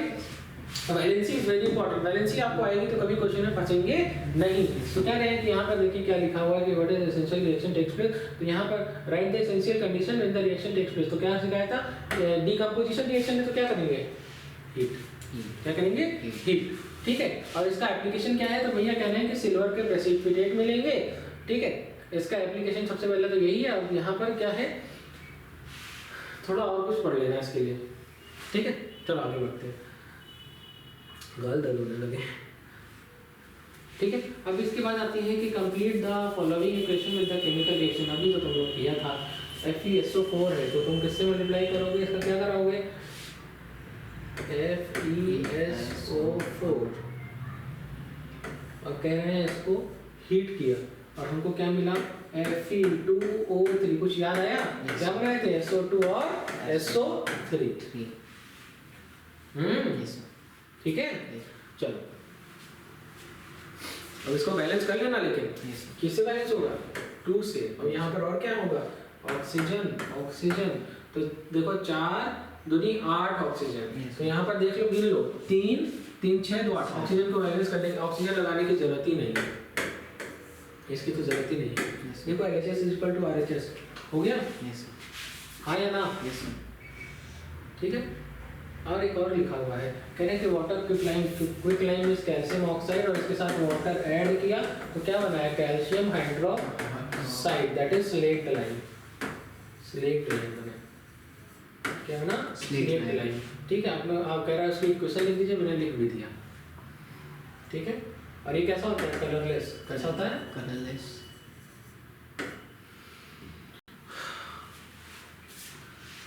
Right the balance equation of the following reaction. H2S को पानी के एयर O2 के साथ बनाया, रिएक्ट कराया,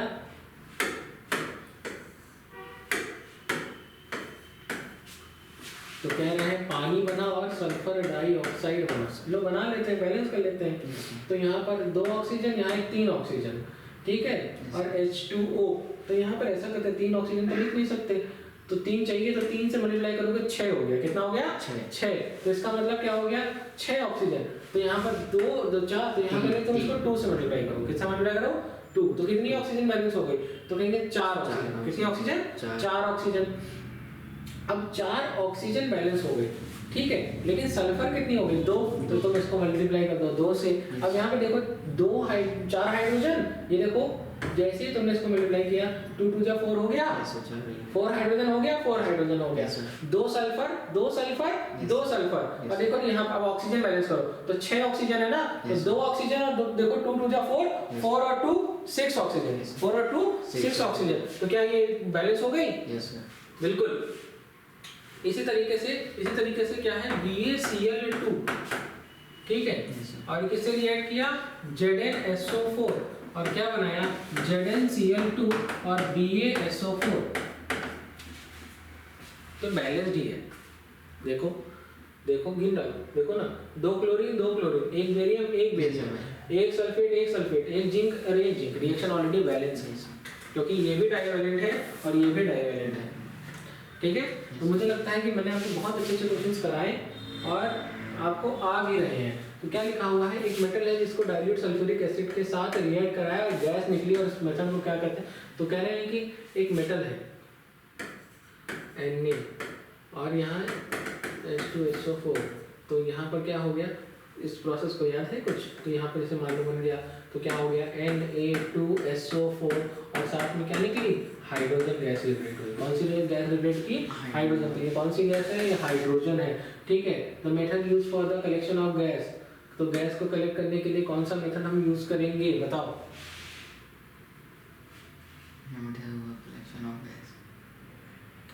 बताओ, तो कह रहे हैं कि सर क्रिस्टलाइजेशन मेथड, या आप कह सकते हैं इसको कंप्रेसिबिलिटी, कंप्रेशन करेंगे। क्या करेंगे, गैस को ट्रैप करेंगे एक जगह पे, और जो है इस मेथड से हमको गैस को ट्रैप कर लेंगे। जैसे एक और कहते हैं सिंपल भाषा में इलेक्ट्रोलिसिस। कौन सा मेथड, इलेक्ट्रोलिसिस।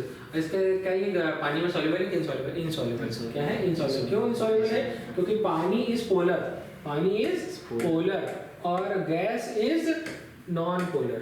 तो non polar, hydrogen is non polar और दिस इज पोलर। तो ये क्या है, इनसॉल्युबल है। क्या है, insoluble. Is the gas is lighter than, हाँ यस, हाइड्रोजन तो लाइटेस्ट गैस है, लाइटेस्ट गैस है। कितना आसान क्वेश्चन है। BaCl2 को रिएक्ट कराया किसी चीज़ से, और वो चीज़ तो मैं ऐसे ही बता देता हूँ Na है, और यहाँ बना NaCl और साथ में यहाँ पर क्या बनेगा, तो बेरियम आएगा। लेकिन अब यहाँ पर ये आएगा बेरियम इज डाइवैलेंट, तो यहाँ पर 2Na यूज होगा और यहाँ पर 2NaCl बनेगा और ये हो गई रिएक्शन बैलेंस। X और Y दोनों आ गया। This is barium, this is not BQ। बात समझ में आ गई? Yes. Type of reaction is double displacement reaction. चलो नहीं डबल डिस्प्लेसमेंट का डिस्प्लेसमेंट इसे अरे एक की जगह ले रहा है डिस्प्लेसमेंट रिएक्शन। हाँ रिडॉक्स रिएक्शन है कि नहीं, MnO2 और HCl क्या बना रहा है, MnCl2 plus Cl2 plus H2O।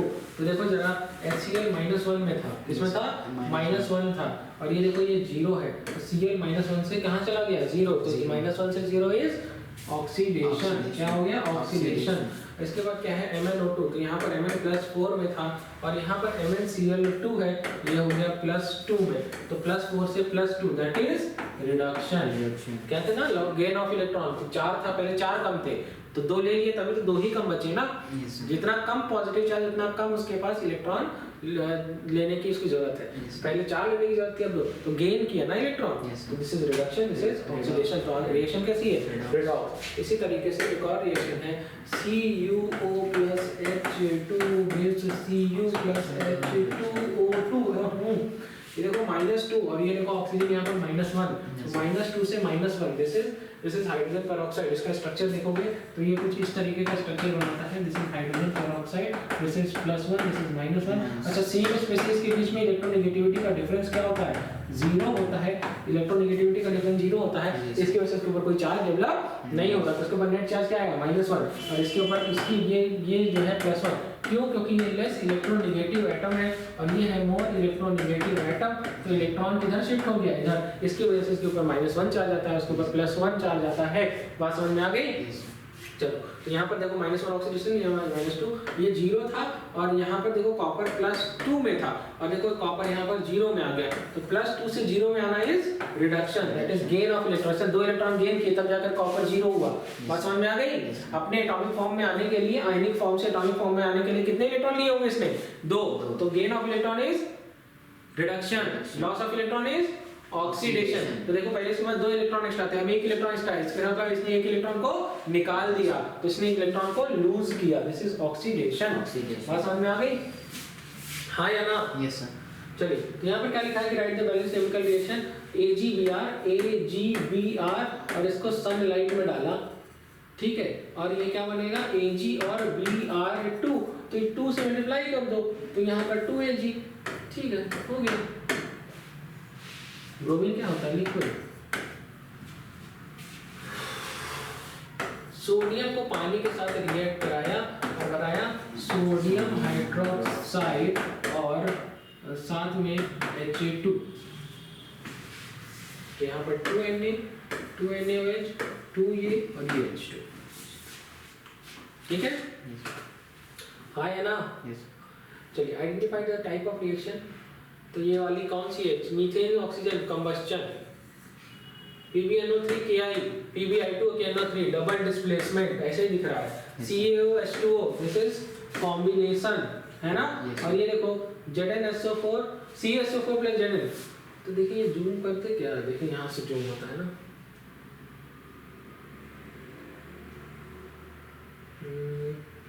चलो ऐसे ही देख लेते हैं, ठीक है। जे डिस्प्लेसमेंट, यस देखें इसको बड़ा करके, कुछ है तो बड़ा करने का ऑप्शन,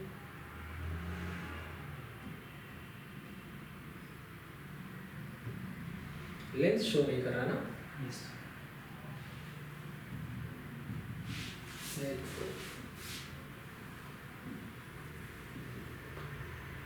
चलिए आप लोग को दिख रहा है? पहली वाली रिएक्शन देखिए यहाँ दिख तो रहा है, पहली वाली रिएक्शन है कंबस्टन, दूसरी वाली रिएक्शन है डबल डिस्प्लेसमेंट, तीसरी वाली है कॉम्बिनेशन और चौथी वाली है डबल डिस्प्लेसमेंट, नहीं डिस्प्लेसमेंट, अरे देखो एक ही की जगह ले रहा डिस्प्लेसमेंट, चौथी वाली है डिस्प्लेसमेंट। डन? यस चलो what colour of the ferrous sulphate crystal, तो फेरस सल्फेट क्रिस्टल किस कलर, कौन से कलर का था, ग्रीन विट्रियोल कहते हैं, तो कौन सा कलर आया, ग्रीन। ठीक है, FeSO4.7H2O इसको कहते हैं ग्रीन विट्रियोल। ठीक है, चलिए then the product strongly heating the, तो जब जैसे जैसे तुम इसको हीट करोगे तो ये किसमें टूटेगा, FeSO4, और फिर और हीट करोगे तो फर्दर किसमें टूटेगा, Fe2O3 SO2 और SO3। ठीक है, चलो तो एक ऐसी रिएक्शन है डीकॉम्पोजिशन रिएक्शन। कौन सी रिएक्शन है, डीकॉम्पोजिशन रिएक्शन। ठीक है, चलिए मुझे लग रहा है 2 ही क्वेश्चन बचे हैं बस, we are about to end. ठीक है, लेक्चर भी 1 घंटा 24 मिनट का हो गया है, तो मुझे लगता है कि 1 घंटा 30 मिनट बोला था होने वाला है। देखिए कितनी अच्छी जल्दी से हम लोग कवर कर लिए। Translate the following statement in the chemical equation and balance them. Hydrogen combined with nitrogen Na2 plus Na2 plus 3H2 gives 2 ammonia. हो गया, सब जगह गैस गैस गैस। ठीक है, H2S plus O2 gives H2O plus SO2। ठीक है, balance कर लीजिएगा। इसके बाद लिखा है BaCl2 प्लस Al2SO4 का whole thrice gives AlCl3 plus BaSO4 का प्रेसिपिटेट। बस बैलेंस कर लीजिएगा। बैलेंस करना तो सिखा दिया ना, नहीं हो तो बताओ, कर दे।